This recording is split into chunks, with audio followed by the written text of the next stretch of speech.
bituin ng 3 surprise recipes ni Mommy Helen sa kanyang daddy, heto na ang green tea and apple granita. Para sa ingredients, yelo, 2 hanggang 3 tea bags ng green tea, red and green apples, at honey. Hiwain ang red and green apple at saka ilagay sa tubig para maiwasan ang pangingitim. Magpakulo ng tubig at ilagay ang green tea bags. Lagyan ng honey ang pinapakuloang green tea. Haluin ang green tea at honey ng 5 hanggang 7 minuto. Samantala, maglagay ng kaunting diced apple sa baso at patungan ito ng shaved ice. Lagyan ulit ng mansana sa ibabaw nito. Saka ibuhos ang pinakuloang green tea na may honey sa baso. Considered heart healthy because of the apple and the antioxidant from the tea, green tea. Kasi fresh yun hindi naman yun ordinary lang na tea. Actually, in general, lahat ng fruits is good for the heart. So, pag sinabi pong heart-friendly na mga dishes, not necessarily na matabang siya or hindi siya masarap. Kasi pwede naman siyang lagyan ng spice to improve the taste. Alright! Ay, sorry tayo, nagulat ka ba? Tatay Ben, Tatay Ben, ayan na po, nagluto kami. Ito yung oatmeal and chicken pot pie, sarsyadong itlog na may wansoy, tapos green tea and apple granita na medyo natunaw lang yung yelo pero masarap pa rin yan.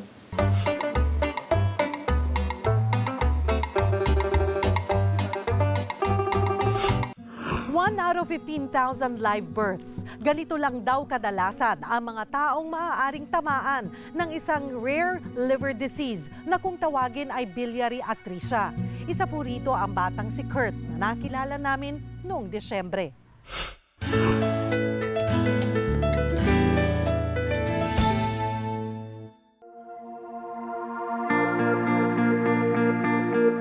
Kamakailan lang naging laman ng media ang batang si Kurt Sebastian Balingasa. Sa pagdalaw ni Miss Universe Pia Wurtzbach sa Armed Forces of the Philippines Medical Hospital. Bukod kasi sa pakikipag-usap sa mga sundalong nakakonfine doon, naglaan din si Pia ng oras sa batang may biliary atresia. Nakipagkwentuhan at ipinahawak pa ang korona ng Miss Universe. Bulga.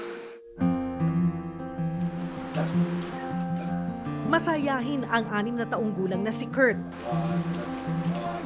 Walang humpay sa pagmarcha. Nais raw kasi niyang maging isang pulis paglaki niya.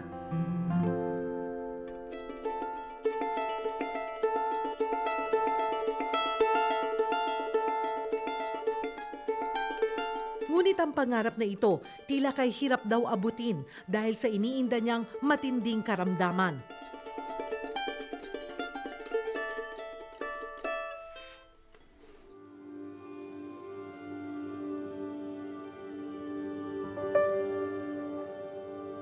Tatlong buwan pa lang daw ang panganay ni Shalane nang matuklasan ang misteryosong sakit ng anak. Maliit siya 1.8 pounds, 4.0 lang ata yung kilos niya.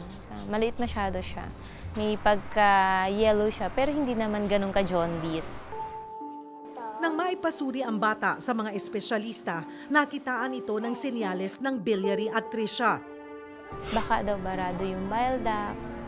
Pero bago malalaman yun kasi, iba-biopsy siya. Kinausap kami ng mga doctors, in-offer na pinag-usapan sa amin, open biopsy. Bubuksan yung tiyan para matignan. Agad na dumanas ng isang delikadong medical procedure ang nooy sanggol pa lang na si Kurt. Doon nakita na yung bile duct niya na nagko-connect sa liver is barado. Hindi na nila ma-push, sa kanya kasi dikit daw talaga. Anong ginawa nila? Tinanggal nila yung baradong bile duct. Kinasay na siya. Biliary atresia patient talaga siya.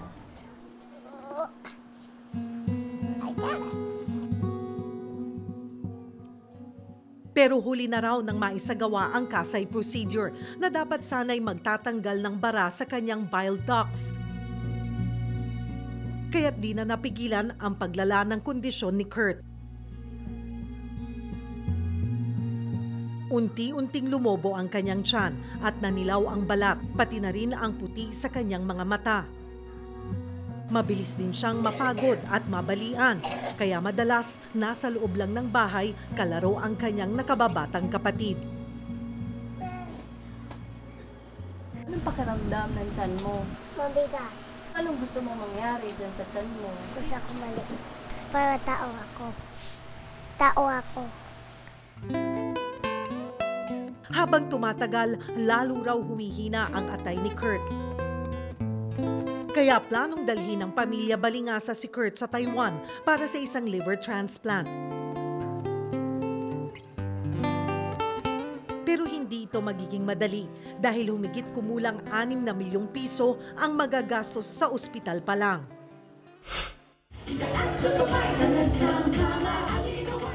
Una naming nakilala ang pamilya Balingasa sa Paskong Kapatid Gift Giving Project ng MVP Group of Companies noong Disyembre.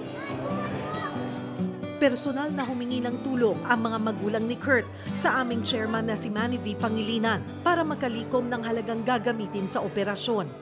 Naghanap talaga kami ng anong dapat gawin, kung ano pa yung ikakahaba ng buhay niya. Ang hirap tignan siya ng ganyan eh. Parang kulang na lang na sabihin niya, pagod na siya, mga ganyan.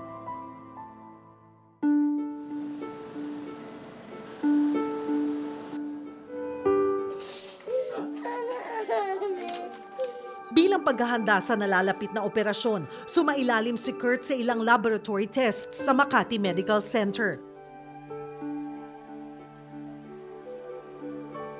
Lumalaki yung tiyan ng bata kasi lumalaki ang atay mo. They become malnourished. Kasi ang katawan nila, ang payat-payat nila, tapos ang nakilaki ng tiyan, and it's all because of fluid. Kasi mababa ang protina mo sa katawan. Tapos sila is sobrang dilaw because nga the liver is already really stressed. And the danger of that is they may bleed anytime. Sumang-ayon din ang doktor sa pagsasagawa ng liver transplant kay Kurt sa lalong madaling panahon. Sa prosesong ito, tatanggalin ang apektadong atay at kukuha ng kapirasong parte ng atay mula sa donor para ipalit dito. Dahil may kakayahang tumubo at bumalik sa normal na laki ang atay, magkakaroon ng bagong atay ang recipient at donor sa loob lang ng 3 buwan. Ang risk mo pag nag-liver transplant ka, pwedeng hindi tanggapin ng katawan ng bata yung liver because it is foreign to him. So baka hindi mag-match. Pero kunyari, natanggap naman at nag-take yung liver with proper medications, religious medication, they will live comfortably. Sa ngayon, hinihintay na lang ng pamilya ni Kurt ang resulta ng laboratory tests ng bata. Ipadadala ito sa ospital sa Taiwan at sa oras na mabigyan ng clearance, ang kanyang ama na napipisil bilang liver donor naman ang sasailalim sa pagsusuri para sa operasyon. Hi! Hello, Cheryl. Hi, Kurt! Hello! Kamusta ka? Okay lang. Narinig ko kung ano yung paborito mong pagkain. Bulong mo nga sa akin kung ano yun. Sa kabila ng lumulubhang kondisyon, masaya pa rin nakipagkwentuhan si Kurt. Ayan. Ulit ah. Nagpaabot na rin ng tulong ang Alagang Kapatid Foundation ng groceries, gamot at ilang laruan para sa pamilya. Pinky promise. Pinky promise na magiging mabait si Kurt, magpapagaling, at patuloy na lalaban. Lalaban.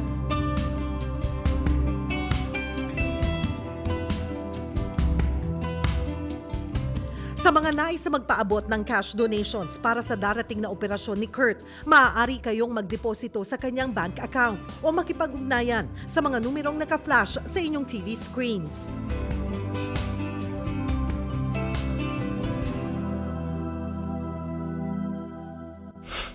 Mga kapatid, walang magpapaiwan sa ating date sa Radyo 5, 92.3 News FM tuwing Huwebes alas 11 ng umaga at dito po sa TV5 tuwing Linggo, 1:00 ng hapon. Para po sa inyong mga komento, suhestyon at pangangailangang medikal, bisitahin lamang po kami sa social media o makipag-ugnayan gamit ang impormasyong nakikita po ninyo sa inyong mga TV screens. Dahil ang aming misyon na maging tagapagbantay ng inyong kalusugan at tagapaglingkod ng mga nangangailangan, lalo pa po naming pag-iigihan. Muli, ako po ang inyong kapatid Cheryl Cosim. Alagang kapatid, ang lunas na alay namin.